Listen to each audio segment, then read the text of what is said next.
갈라디아서는 구원은 행위로 받는 것이 아니라 믿음을 통해서 받는 것이다. 그것을 계속 강조합니다. 율법을 지키는 행위가 아니라 예수를 믿는 믿음으로 구원받는다 하는 것을 강조합니다. 오늘은 위대한 조상 아브라함의 예를 들면서 그것을 다시 한번 강조합니다. 6절에 보면 아브라함이 하나님을 믿음에 그것을 그에게 의로 정하셨다 함과 같으니라. 여기 의로 정하셨다 하는 말이나 구원을 받았다 하는 말이나 같은 뜻입니다. 그러니까 아브라함도 행위가 아니라 믿음으로 구원을 얻었다 하는 말이지요. 창세기 15장 보면 어느 날 아브라함에게 하나님이 나타나셔서 아브라함아 너에게 아들이 생길 것이다 그렇게 말씀을 하십니다. 그때 아브라함 나이가 75세였습니다. 75세 노인이 자식을 얻게 되다니요. 그건 말도 안 되는 소리지요. 그런데 그래서 아브라함도 자기 75세니까 이제 완전 포기하고 있었습니다. 자기가 기른 엘리에셀이라는 사람을 양자로 세워서 그에게 모든 것을 상속시키려고 그렇게 마음으로 작정하고 있었습니다. 그런데 하나님이 나타나셔서 아니다. 그 사람 엘리에셀이 너의 양자가 아니라 상속자가 아니라 너에게 자식이 생길 것이다. 그리고 그 사람이 너의 상속자가 될 것이다 하고 말씀하십니다. 그리고는 아브라함의 손을 이제 밖으로 이끌어내어서 하늘에 무수하게 빛나는 별을 가리키면서 너의 후손이 저 하늘의 별과 같이 많게 될 것이다 그렇게 말씀하십니다. 지금 75세 노인이 자식이 없어서 대가 끊길 판인데 자손이 하늘의 별과 같이 된다니요. 무슨 똥단지 같은 소리를 하고 계신 겁니까? 그런데 아브라함은 그 말씀을 그대로 믿었습니다. 하나님이 그 믿음을 보시고 그를 의롭다고 여겨주셨습니다. 창세기 15장 6절에 아브라함이 여호와를 믿으니 여호와께서 이를 그의 공의로 여기시고 했습니다. 아브라함이 무슨 선한 행위를 한 것이 아닙니다. 율법을 지킨 것도 없습니다. 율법은 그때 존재하지도 않았습니다. 아브라함 때부터 500년 더 지나서 모세 시대에 율법을 주신 것이기 때문에 아브라함 때는 율법이 존재하지도 않았습니다. 하나님은 아브라함이 율법을 지켰어도 아니고 선한 행위를 했어도 아니고 하나님의 말씀을 그대로 믿는 믿음, 그 믿음을 보시고 의롭다고 여겨주신 것입니다. 우리가 구원받는 것도 마찬가지입니다. 행위로 받는 것이 아니라 믿음으로 구원을 받는 것입니다. 그것을 신학 용어로 이신칭의라고 합니다. 이신, 믿음으로써 하는 말이고 칭의, 의롭다, 칭함을 받는다 하는 뜻입니다. 그런데 이 이신칭의에 대해서 의문이 생기는 분들이 계실 겁니다. 믿기만 하면 구원을 받을 수 있다고 하면 그 구원이 너무 쉬운 게 아닌가 그런 의문이 생깁니다. 무슨 선한 행위를 엄청나게 많이 하고 또 공적을 엄청나게 많이 쌓고 그래야 구원받을 수 있다 할 때에 그 구원이 좀 값어치 있는 그런 구원이지 그런 거 다 필요 없고 그저 예수 믿는다고 고개만 끄덕이면 구원을 받는다 그러면 그 구원은 너무 쉬운 게 아닌가 싸구려 구원이 아닌가 그런 의문이 듭니다. 또 믿기만 하면 구원을 받는다고 하니까 그러니까 교인들의 삶이 별로 달라지지 않는 것이 아닌가 그런 의문이 생깁니다. 믿는다고 하는 구원받았다고 하는 신자들의 삶이나 세상 사람들의 삶이나 별반 다를 바가 없어서 우리가 손가락질을 받을 때가 종종 있지 않습니까? 그런 현상이 생기는 것도 행위는 필요 없고 믿기만 하면 구원을 받는다 하는 이 이신칭의 때문에 삶이 별로 다를 바가 없는 그런 현상이 생기는 것이 아닌가 그런 의문이 듭니다. 자, 그런데 그것은 믿음에 대해서 잘못 이해를 해서 그렇습니다. 예수 믿으면 구원받는다라고 할 때의 그 믿음의 성격에 대해서 잘못 이해를 하기 때문에 그런 의문이 드는 것입니다. 그래서 이 시간은 그러면 바른 믿음이라는 것은 어떤 것인가? 그것을 같이 생각을 해보려고 합니다. 첫째로 믿음은 자신을 던져서 맡기는 것입니다. 사람들은 자기가 지식적으로 아는 것을 믿는다고 표현할 때가 있습니다.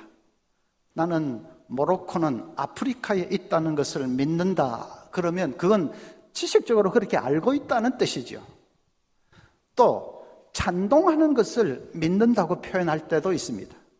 미국 대선이 다가오고 있는데 바이든이 트럼프보다 낫다고 믿는다. 그런다면 그것은 바이든 후보가 더 낫다는 의견에 찬동한다는 뜻이죠. 그런데 성경이 말하는 믿음은 그런 것이 아닙니다. 단순히 내가 지식적으로 안다든지 혹은 어떤 의견에 찬동한다든지 그런 것이 아닙니다. 성경이 말하는 믿음은 나 자신을 던져서 맡기는 것입니다. 어떤 대상을 워낙 신뢰하기 때문에, 그 대상을 워낙 의지하기 때문에 내가 그 대상에 나 자신을 완전히 던져서 맡기는 것, 그것을 믿음이라고 말합니다. 제가 잘 드는 예가 있는데 다시 한번 들겠습니다. 저 미국 나이아가라의 폭포에 가면 외줄타기, 고개를 하는 사람이 있습니다. 폭포 언저리에다가 외줄을 걸쳐놓고 그걸 왔다 갔다 탑니다. 떨어지면 그냥 시체도 찾을 수 없는데, 그런데 조금도 겁도 내지 않고 왔다 갔다 잘 또 줄을 탑니다. 그러더니 안대로 눈을 가리고 건너겠다고 합니다. 사람들이 조마조마해서 바라보는데 문제없이 건넙니다. 또 이번에는 양손에 쌀포대 한 가마씩 들고 건너겠다고 합니다. 역시 문제없이 거뜬하게 건넙니다. 사람들이 전부 야 정말 최고라고 그냥 놀랍다고 휘파람을 불고 야단이 났습니다. 그러니까 고개사가, 여러분 제가 다시 한번 이제 건너겠는데 제가 문제없이 건널 것을 믿습니까? 아, 믿습니다. 믿고 말고요. 그러면 제 등에 엎힐 사람 한번 나와 보세요. 전부 나는 아니야. 전부 뒷걸음질을 쳤습니다. 그러면 그 사람들이 믿는다고 한 것이 진짜로 믿는 것입니까? 아닙니까? 아니지요. 진짜로 믿는다면 그 고개사의 등에 덜렁 엎힐 수 있어야 됩니다. 자신을 던져서 맡길 수 있어야 됩니다. 그게 진짜 믿는 거지요. 그게 아니고 문제없이 건널 것을 믿습니다 하고 있으면 그건 찬동하는 것에 불과합니다. 저 고개사는 진짜 놀라운 사람이다, 세계 최고의 고개사다 하는 의견에 찬동하고 있는 것에 불과합니다. 그건 믿는 것은 아닙니다. 마찬가지입니다. 예수 믿는다고 하는 그것이, 예수 믿으면 구원받는다 하는 것이 그게 좀 쉽게 느껴지는 이유가 찬동을 하는 것을 믿음인 줄로 착각을 하기 때문입니다. 예수님이 십자가에서 우리 죄를 다 대속해 주신 거 믿습니까? 그 좋은 말이네요. 믿습니다. 예수님이 당신의 구주이신 것을 믿습니까? 믿어보지요. 믿져야 본전인데 믿어보지요. 아니면 말고 하면 되니까.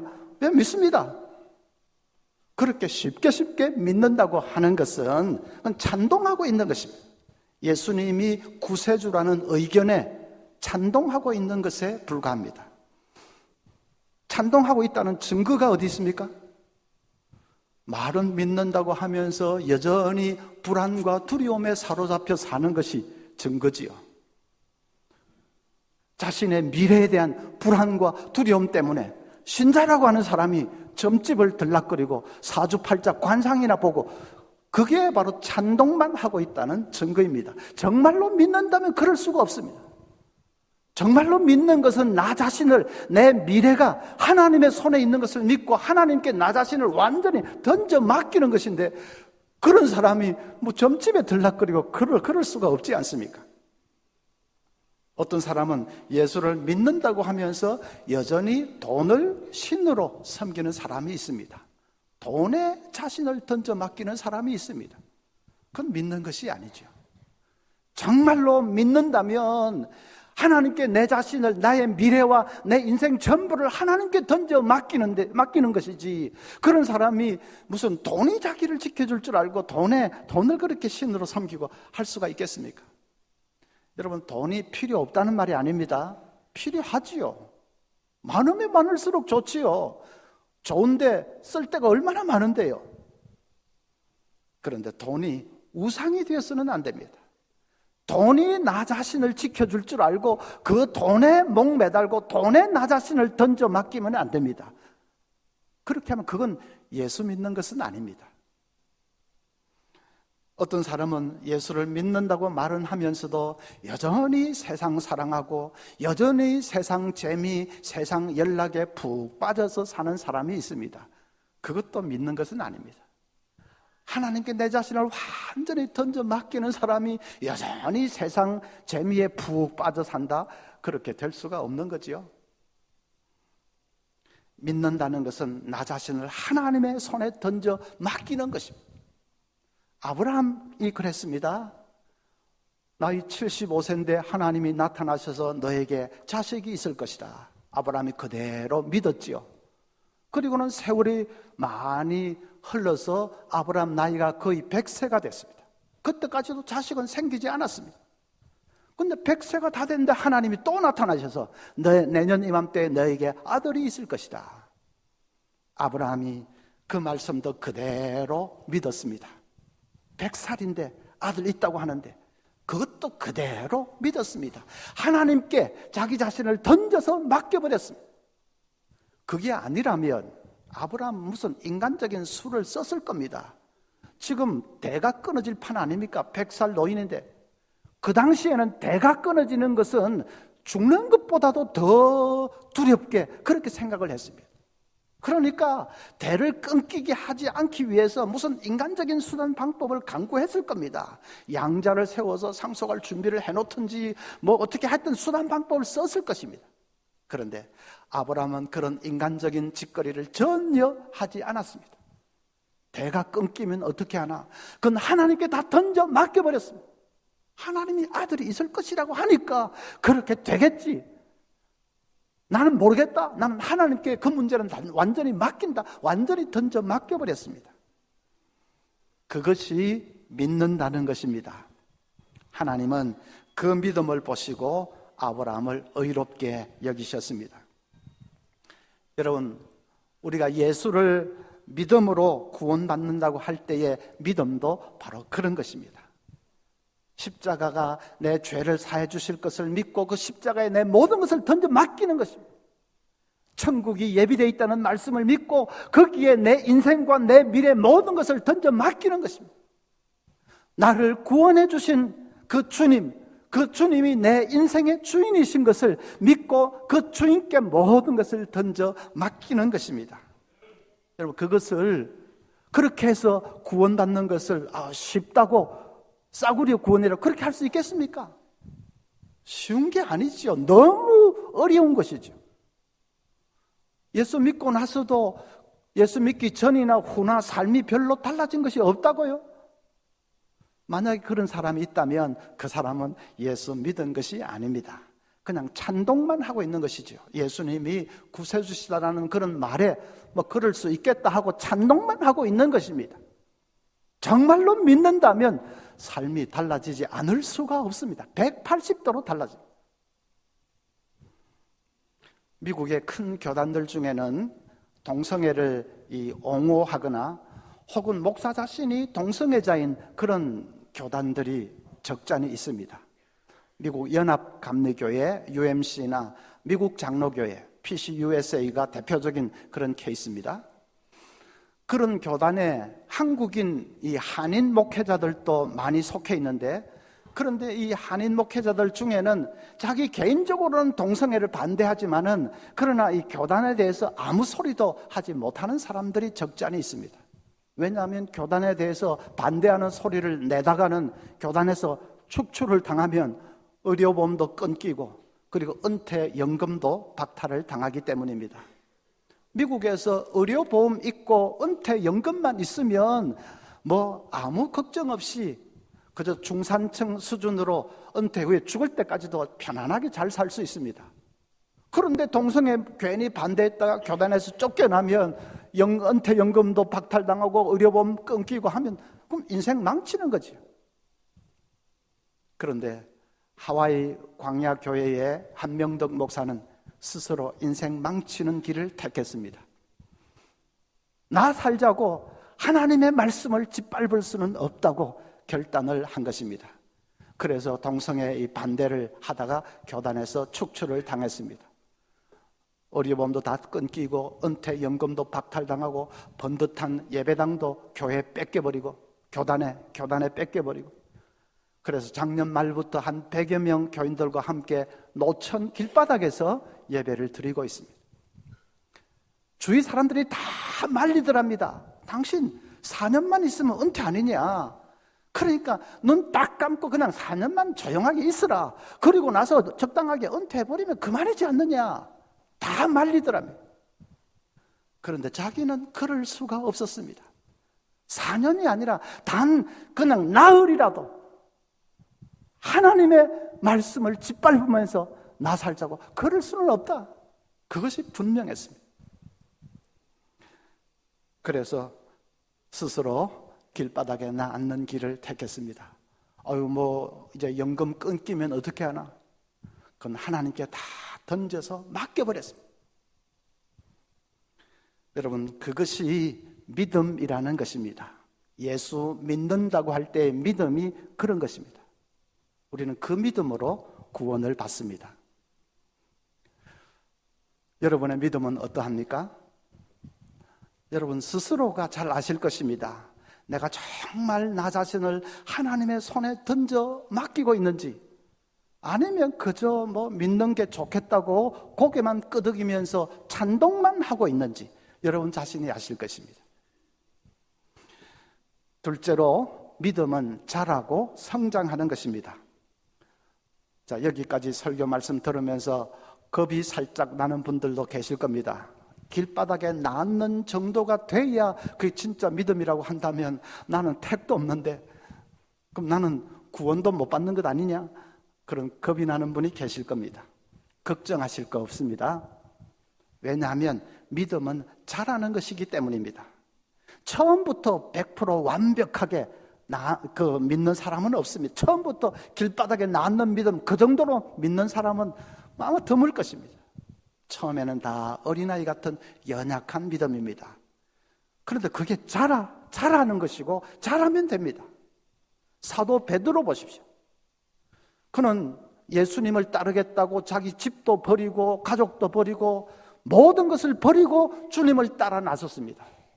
예수님께 자기 전부를 던져 맡겼습니다. 그건 진짜 믿음 아닙니까? 베드로는 찬동만 하고 있었던 것이 아닙니다. 그런데도 베드로가 어떻게 했습니까? 예수님을 모른다고 부인을 했지 않습니까? 생명의 위협이 닥치니까 그냥 한 번도 아니고 3번씩이나 예수 모른다고 그렇게 부인을 했지 않습니까? 그러니까 그도 분명히 진짜 믿음을 가졌지만은 처음에는 어린아이처럼 연약한 상태에 있었던 것이죠. 우리도 마찬가지입니다. 분명히 찬동만 하고 있는 것은 아니고 자신을 던져서 맡기는 믿음인데도 그 믿음이 처음에는 흔들릴 수가 있습니다. 세상의 유혹 앞에 형편없이 넘어질 수도 있습니다. 어떤 때는 아주 그냥 심각하게 의심이 들 때도 있습니다. 하나님이 정말로 나를 사랑하시는가? 그런 기본적인 사실마저도 의심이 들 때도 있습니다.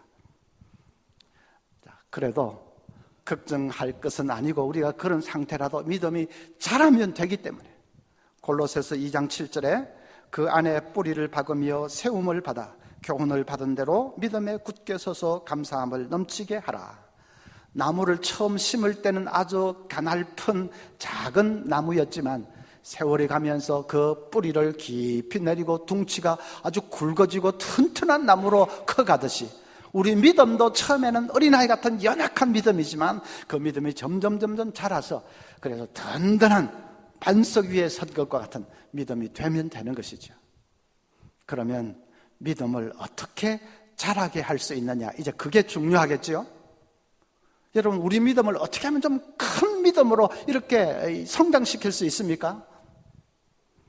어떤 사람은 자기를 설득해서 믿음을 키워보려고 합니다. 믿자, 이거 믿자, 하나님 말씀이니까 믿자 하고 자기를 믿자고 설득을 하려고 합니다. 지난주일 목사님 설교 말씀 감동이지 않더냐, 그러니까 너도 이거 믿어라 하고 자기를 설득을 합니다.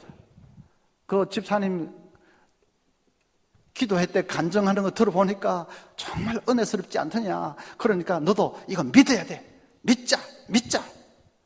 그렇게 자신을 다그치고 자신을 설득하려고 합니다. 그게 나쁜 건 아닙니다. 안 하는 것보다는 훨씬 좋은 거죠. 그러나 그렇게 자기를 믿자고 다그치고 설득하고 한다고 해서 믿음이 커지는 것은 아닙니다. 자신을 다그치고 설득하고 하는 사람의 특징이 하나 있는데, 그건 믿습니다라는 말을 남발하는 것입니다. 믿습니다. 그 말을 남발을 합니다. 믿습니다.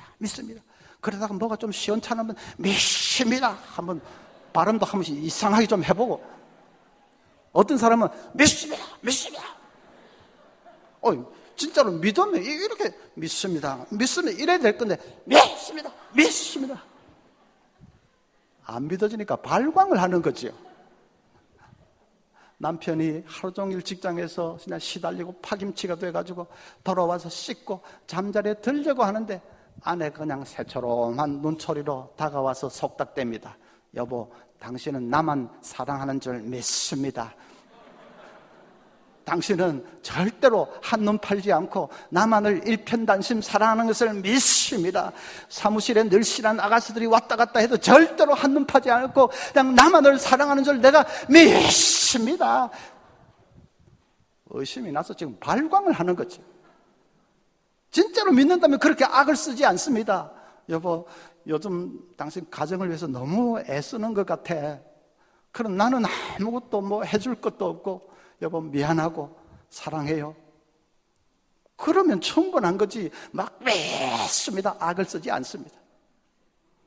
여러분, 오해하지 마십시오. 믿습니다라는 말이 나쁘다 그런 뜻은 아닙니다. 앞으로 믿습니다 하지 마세요 그런 말이 아닙니다. 저도 기도하면서 믿습니다 합니다.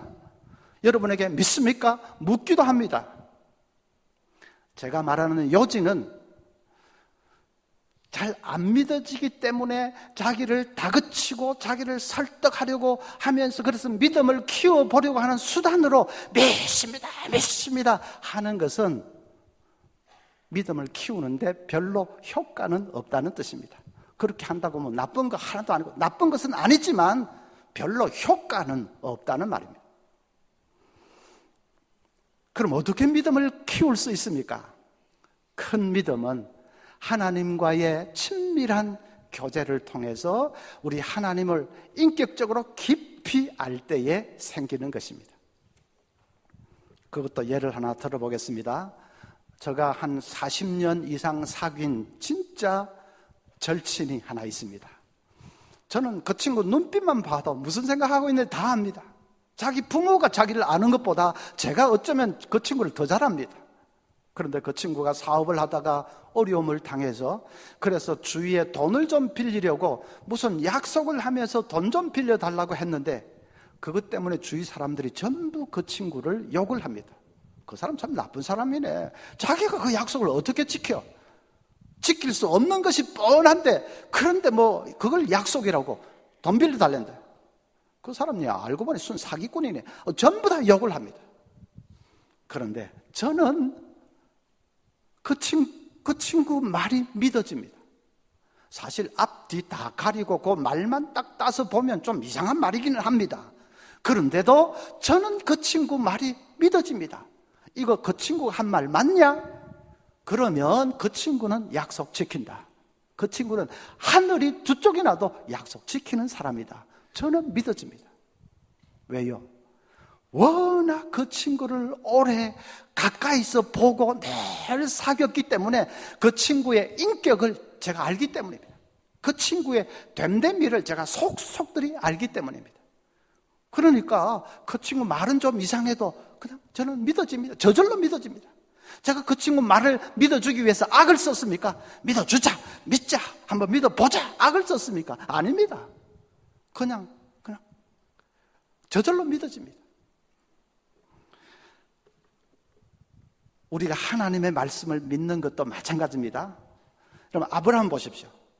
하나님이 아브라함에게 네 본토 친척 아비집을 떠나라 말씀할 때에 떠나서 어디로 가야 되는지 정확하게 말씀해 주지는 않았습니다. 가나안 땅 몇가 몇 번지로 가라, 그렇게까지는 말하지 않았습니다. 그래서 아브라함은 순례길, 그 머나먼 길을 떠나면서 늘 하나님께 기도하면서 하나님께 물었습니다. 아침이 되면 하나님 아버지, 오늘은 어디로 방향을 잡을까요? 어디로 가야 합니까? 하나님 바라보고 하나님께 물었습니다. 한낮에는 하나님 어디서 물을 좀 구할 수 있습니까? 도와주세요. 하나님, 저 요란한 낙타 발굽 소리는 혹시 약탈자들이 습격하는 소리가 아닙니까? 어디로 피해야 됩니까? 도와주세요.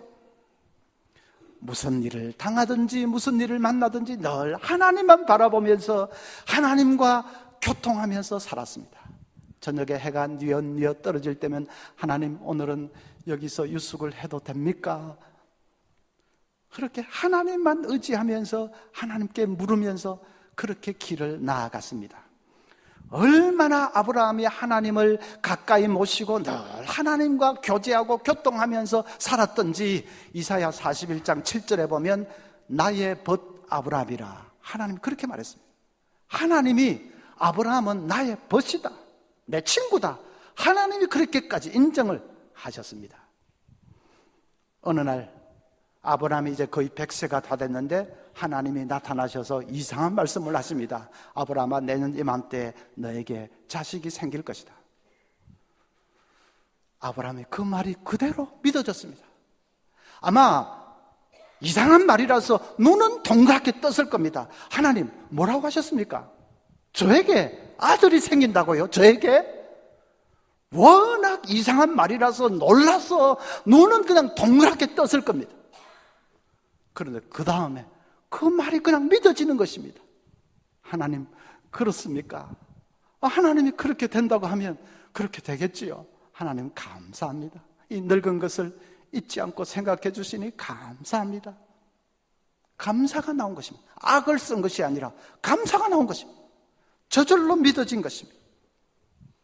워낙 하나님을 친구 삼아 그 정도로 가까이 모시고 하나님과 교제하고 교통하고 하면서 하나님을 인격적으로 깊이 안 것이지요. 하나님이 어떤 분이라고 깊이 안 것이지요. 그러니까 그 이상한 말도 그냥 그대로 믿어졌습니다. 우리도 마찬가지입니다. 여러분, 큰 믿음을 원하십니까? 하나님과 깊이 교통하는 삶을 사십시오. 새벽 첫 시간에 이 전으로 달려 나와서 하나님 바라보면서 하나님과 깊이 교제하고 교통하십시오. 조용한 시간, 나 자신을 하나님 앞에 세워놓고 그분의 음성을 들으면서 내 마음을 그분 앞에 다 또 쏟아놓으면서 깊이 교제하고 교통하는 것입니다. 점심 먹고도 바로 업무에 들어가지 마시고 사무실 책상에 잠시 앉아서라도 하나님을 묵상하며 하나님 바라보십시오.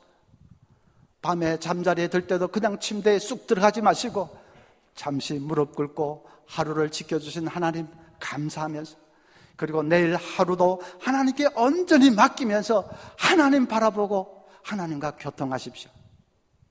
그런 삶을 그냥 매일매일 살아보십시오. 그러면 나도 모르는 사이에 내 속에 큰 믿음이 자리 잡기 시작합니다. 그래서 에베소서 2장에 보면 믿음은 선물이라고 했습니다. 내가 쟁취하는 것이 아니라 그저 하나님만 바라보고 내 시선을 하나님께 고정시키고 하나님과 깊이 교통하면서 살았더니 나도 모르는 사이에 내 속에 하나님이 선물을 주셔서 큰 믿음이 자리 잡게 된 것이죠. 여러분, 분명합니다. 실험이라도 해보실 수 있습니다. 제가 지금 말한 대로 하나님과 깊이 교통하는 삶을 살아보십시오. 그러다가 어느 날 여러분 가정에 큰 시련과 환난을 당했습니다. 옛날 같으면 그냥 좌절하고 낙심하고 막 야단이 났을 겁니다. 그런데도 이상하게 마음이 평안하고 마음이 담담해지는 자신을 발견하게 될 것입니다. 건강검진 갔더니 의사가 암이라고 합니다. 이전 같으면 눈앞이 캄캄해지고 그냥 절망이 되고 그랬을 겁니다. 그런데 희한하게도 별로 두렵지가 않고 그냥 마음이 담담합니다. 암이든 뭐든 하나님께 다 던져 맡기니까 이상하게 마음이 담담합니다. 자기도 놀라지요. 아니 내가 언제부터 이렇게 믿음이 좋았나? 자기도 놀라지요. 나도 모르는 사이에 하나님이 큰 믿음을 선물로 주신 것입니다. 여러분, 이렇게 하나님과 깊이 교통하는 삶, 그것이 우리의 생명과 같이 중요한 것입니다. 제가 성경 다음으로 좋아하는 말이 하나 있습니다. 챔피언은 링에서 태어나는 것이 아니다. 링에서는 다만 인정받을 뿐이다. 챔피언이 링에서 태어나는 것이 아니면 어디서 태어납니까? 훈련장에서, 아무도 보지 않는 훈련장에서 땀을 비오듯이 쏟으면서 뛰고 굴리고 그냥 두들겨 패고 맞기도 하고 죽으라고 훈련한 그 훈련의 순간에 챔피언은 이미 탄생한 것입니다. 링에서는 그 땀과 눈물을 인정받을 뿐입니다. 우리가 믿음의 챔피언이 되는 것도 마찬가지입니다.